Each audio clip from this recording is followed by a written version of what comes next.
how Darth Vader perceived himself through the Force. After his duel on Mustafar with Obi-Wan Kenobi, Darth Vader survived as a charred, mutilated version of his former self. Those looking at him would never believe that he was once Anakin Skywalker, potentially the most powerful Force user to ever live. In the years since that fateful duel, Vader would often look at his reflection, and he would see the same thing that everyone else saw: a black, masked monster, more machine than man. But when Vader meditated and accessed a plane of consciousness only available to Force users, he would see something else. He would see his true, spiritual self, and somehow it was even more terrifying than his black Sith armor. Today, we're going to discuss how Vader perceived himself in the realm of the Force. And to do so, we're going to take a look at a specific moment early in Vader's service to the Empire. Vader was facing a dilemma. It was one that had been festering in his mind since the second his new master, the great Emperor Palpatine, picked him up from the flaming ruins of his battle with Obi-Wan Kenobi.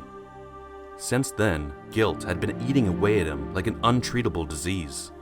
He constantly wondered about his decision to leave the Jedi Order behind, and, in doing so, fall for a lie that he could save his secret wife, Padme, and their unborn children. He should have forgotten about them, the Jedi, Padme, his children, but he couldn't. He couldn't leave the past behind. He had been seduced by the dark side, but the light was still pulling at him. As a further form of torment, these thoughts manifested physically when he was in a state of deep meditation. In his eyes, he could reach a plane beyond the physical world, where only spirits existed through the Force.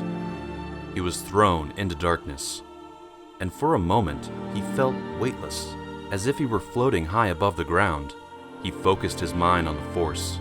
Purple, blue, and blood-red hues started to form around his peripheral vision. A moment passed, and Vader finally opened his eyes. He saw himself, hovering above a violent black ocean. The waves rose and crashed all around him. Unfazed, he hovered there, his legs folded, above the mayhem. The sky he floated in was dark, gray, and sinister. It was almost as if the clouds were made out of soot, and any chance of sunlight was replaced by a foreboding red haze on the horizon. Purple bolts of never-ending thunder, casting their hold over his vision like spiderwebs, reached down into the deadly waters and into the blackened sky.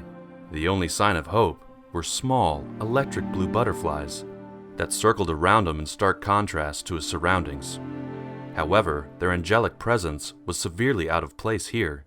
With a third-person perspective, Vader viewed himself too, and what he saw, he did not like. With his self-loathing physically manifested in his mind through this intense Force meditation, Vader wanted to understand who he was becoming. But before him, floating in this nightmarish scene, was a figure simply made out of pure hatred for himself and others.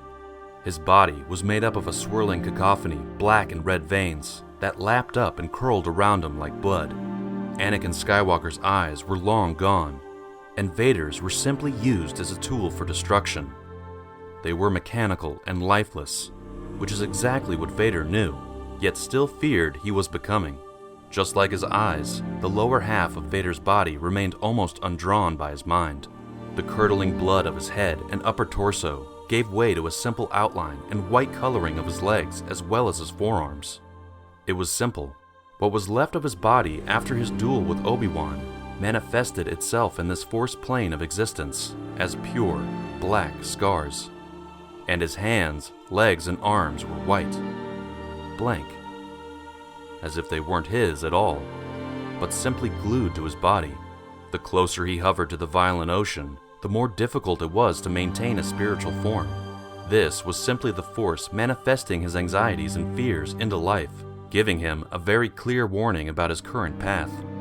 But even though he was not fully trained as a Sith, he still felt it was too late to turn back. However, that didn't stop tiny flourishes of hope fluttering around in his dark vision, as they were a very prevalent part of his mindset. They came into shape and form of electric blue birds that stuck out against the dark backdrop. Approaching closer and closer to his floating figure, this apparition of Vader fixated on them. The hollowed, caved-out eyes ached to reach out to at least one light at the end of the tunnel. Vader's perception of himself in the Force shows us how deeply he had committed himself to the dark side, and actually betrays what Skywalker actually thought of the Sith. If the Sith truly were the right side of the Force, then Anakin should have seen himself as a perfect, pure figure. But instead of that, he saw a mutilated, charred, dismembered body. As much as his hate and anger compelled him to believe the dark side was the correct choice, his Force visions couldn't hide the fact that he was only suffering for his turn.